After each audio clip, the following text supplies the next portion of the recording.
ದಾಸರಹಳ್ಳಿ ಕ್ಷೇತ್ರದ ರಾಜಕಾಲುವೆ ಅಭಿವೃದ್ಧಿಗೆ 170 ಕೋಟಿ ಅನುದಾನ. ಶಾಸಕ ಎಸ್ ಮುನಿರಾಜು.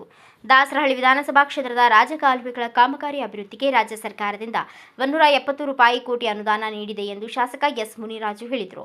ಕ್ಷೇತ್ರದ ಡಿಫೆನ್ಸ್ ಕಾಲೋನಿ, ಕಾವೇರಿ ಬಡಾವಣೆ ಮತ್ತು ದನಪಾಲ ಲೇಔಟ್ನ ರಾಜಕಾಲುವೆಗಳ ಅಭಿವೃದ್ಧಿ ಕಾಮಗಾರಿಗೆ ಗುದ್ದಲಿ ಪೂಜೆ ನೆರವೇರಿಸಿ ನಂತರ ಮಾತನಾಡಿದ ಅವರು, ರಾಜಕಾಲುವೆಗಳ ತಡೆಗೋಡೆ ನಿರ್ಮಾಣ ಮತ್ತು ಫೆನ್ಸಿಂಗ್ ಒತ್ತುವರಿ ತೆರವುಗಳ ನಡೆಯಲಿದೆ. ರಾಜಕಾಲುವೆಗೆ ಸಾರ್ವಜನಿಕರು ಕಸ ಹಾಕದಂತೆ ನಿರ್ಮಾಣ ಮಾಡಿ ನೀರು ಹರಿದು ಹೋಗುವಂತೆ ಗುಣಮಟ್ಟದ ಕಾಮಗಾರಿ ಆಗಬೇಕು. ಕಳಪೆ ಕಾಮಗಾರಿ ಆಗದಂತೆ ನೋಡಿಕೊಳ್ಳಬೇಕು ಎಂದು ಸಂಬಂಧಪಟ್ಟ ಅಧಿಕಾರಿಗಳಿಗೆ ಸೂಚನೆ ನೀಡಿ ಅದರಂತೆ ಸಾರ್ವಜನಿಕರು ಕೂಡ ಕಾಮಗಾರಿಗೆ ಸಹಕರಿಸಬೇಕು. ಅಭಿವೃದ್ಧಿ ಕಾರ್ಯ ನಡೆಯಲಿದೆ ಎಂದು ಬಡಾವಣೆಗಳ ನಿವಾಸಿಗಳು ಉದ್ದೇಶಿಸಿ ಶಾಸಕ ಎಸ್ ಮುನಿರಾಜು ಮಾತನಾಡಿದರು. ದಾಸರಹಳ್ಳಿ ವಿಧಾನಸಭಾ ಕ್ಷೇತ್ರಕ್ಕೆ 170 ಕೋಟಿ ರಾಜಕಾಲುವೆಗೋಸ್ಕರ ವರ್ಲ್ಡ್ ಬ್ಯಾಂಕ್ ಇಂದ ಸಾಲ ಪಡೆದು 2,000 ಕೋಟಿಯಲ್ಲಿ ನಮ್ಮ ಕ್ಷೇತ್ರಕ್ಕೆ 170 ಕೋಟಿ ಕೊಟ್ಟಿದ್ದಾರೆ. ಆಕ್ಚುಲಿ 200 ಚಿಲ್ಲರೆ ಕೋಟಿ ಇತ್ತು. ಅದರಲ್ಲಿ ಸ್ವಲ್ಪ ಕಮ್ಮಿ ಮಾಡಿ ನಮ್ಮದನ್ನ ಬ್ಯಾಟ್ರಾಪುರಕ್ಕೆ ತಗೊಂಡು ನಮ್ಮ ಕ್ಷೇತ್ರಕ್ಕೆ 170 ಕೋಟಿ ಕೊಟ್ಟು ಇವತ್ತು ಕಾಮಗಾರಿ ಶುರು ಮಾಡಿದ್ವಿ. ಎಲ್ಲ ರಾಜಕಾಲುವೆಗಳು ಮುಗಿಬೇಕು, ಕಾಂಕ್ರೀಟ್ ವಾಲ್ ಹಾಕಿ ಅದ್ರ ಮೇಲೆ ಫೆನ್ಸಿಂಗ್ ಹಾಕಬೇಕು.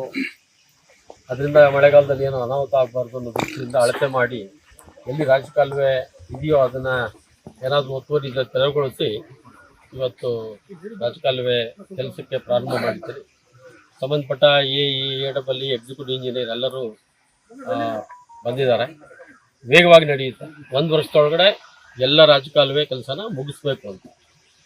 ಯು ಶೇಪ್ ಡ್ರೈನೇಜು, ಕೆಳಗಡೆನೂ ಕಾಂಕ್ರೀಟು, ಸೈಡಲ್ಲೂ ಕಾಂಕ್ರೀಟ್ ವಾಲು, ಮೇಲೆ ಫೆನ್ಸಿಂಗ್, ಯಾರು ಬೀಳಬಾರ್ದು, ಏನು ಕಸ ಹಾಕಬಾರ್ದು ಅನ್ನೋ ದೃಷ್ಟಿಯಿಂದ ಈ ಕೆಲಸಕ್ಕೆ ಇವತ್ತು ಕಾಮಗಾರಿಗೆ ಚಾಲನೆ ಕೊಟ್ಟಿದ್ದಾರೆ. ವರ್ಲ್ಡ್ ಬ್ಯಾಂಕು ಕೂಡ 2,000 ಕೋಟಿ ಬೆಂಗಳೂರು ಕೊಟ್ಟಿದ್ದಾರೆ ಸಾಲ. ರಾಜ್ಯ ಸರ್ಕಾರ ಅದರಲ್ಲಿ ನಮಗೆ 160 ಕೋಟಿ ಕೊಟ್ಟಿದ್ದಾರೆ. ನಮ್ಮದೆಲ್ಲ ಹೊರಗಡೆ ವಲಯ. ಈಗ ಮಲ್ಲೇಶ್ವರ, ರಾಜಾಜಿನಗರ, ಜಯನಗರ ಇವೆಲ್ಲ ಹಳೆ ಕೋರೆ ಇರಲಿ, ಅಲ್ಲೆಲ್ಲ ಕೆಲಸ ಮುಗಿದಿದೆ. ಈ ಹೊರಭಾಗದಲ್ಲಿ ಭಾಳಷ್ಟು ಸಮಸ್ಯೆ ಇತ್ತು.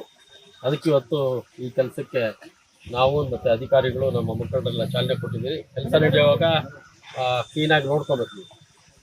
ಈ ಬಡಾವಣೆಯ ನಾಗರಿಕರು ಯಾವ ರೀತಿ ಅವನು ಸಿಮೆಂಟ್ ಹಾಕ್ತಾನೆ, ಕಂಬಿ ಕಟ್ತಾನೆ, ಅದನ್ನೆಲ್ಲ ಎಚ್ಚರಿಕೆಯಿಂದ ನೋಡಿಕೊಂಡು ಏನಾದರೂ ಕಳಪೆ ಅಂತ ಕಂಡು ಬಂದರೆ ನಾವು ನಮ್ಮ ಗಮನಕ್ಕೆ ತರುವಂಥ ಕೆಲಸ ಮಾಡಬಹುದು ಅಂತ ನಾನು ಸಾರ್ವಜನಿಕರು ವಿನಂತಿ ಮಾಡ್ತೀನಿ.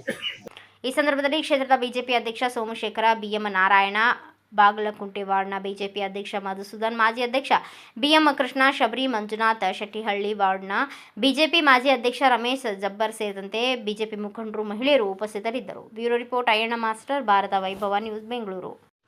Thanks for watching Read, Discuss and Debate with editor Dr. Yan Prashant Rao. Wanted reporters in print, digital and visual media for Bharat Vaibhav Daily Newspaper, BV News 5 Channel and BV Fast Web News from all the talukas of Karnataka, Goa and Maharashtra. If interested, send your resume to 9019229369.